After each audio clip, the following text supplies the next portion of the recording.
Ang babaeng hindi iniwan yung kabayo niyang lumulubog na sa lupa. Siya si Nicole Graham na taga-Australia. Meron siyang alagang mga kabayo, kabilang nga dito ang 18 years old na si Astro. Isang araw habang nakasakay nga sila sa mga kabayo kasama nga yung anak niya, dito nga sila matatakot nang biglaan nga silang lumubog doon sa may lupa na parang quicksand or kumunoy. Dahil dito, unti-unti na nga silang lumubog kasama yung mga kabayo nila, kaya naman dito nga umaksyon agad si Nicole para iligtas nga silang lahat. Unang pinatakas ni Nicole yung anak niya at yung kabayo nito na maswerte ngang nakaahon agad, samantalang naiwan nga si Astro na unti-unti na ngang lumulubog. Ang bigat ni Astro na halos 500 kilos, hindi nga naging madali yung paghugot sa kanya, lalo na't sa bawat paggalaw nga niya, mas lalo nga lang siyang lumulubog. Dito na nga humingi ng tulong yung anak ni Nicole sa telepono kung saan binalikan nga ni Nicole si Astro para tulungan ito. Hinila nga niya ng hinila itong si Astro pero hindi nga niya talaga tumatanggal. Hindi nga niya ito binitawan at hinawakan nga lang niya ng maigi si Astro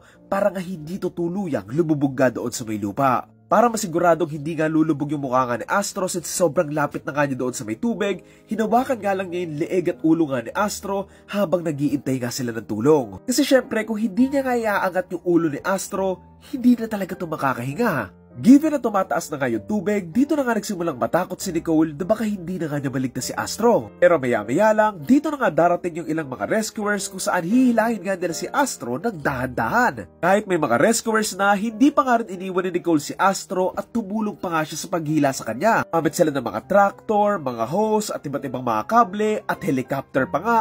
Pero hindi talaga nila mahila si Astro. Dahil unti-unti na nga umaangat yung tubig, dito na nga sila nagsimulang matakot pero hindi nga sila sumuko hanggang sa mahugot na nga nila si Astro. After 3 hours ng paghahatak, paghuhukay, dito na nga nila tuluyang maaangat ka si Astro na tuluyan na nga makakatakas. Pagkatapos ganong nangyari, grabe nga yung pag-iyak ni Nicole dahil nga sobrang nag-alala nga siya doon kay Astro. Ayon sa kanya, it was terrifying. It was also heartbreaking to see my horse exhausted and struggling. Dagdag pa niya, we went straight down and under. There was mud everywhere and every time I moved, it sucked me back down.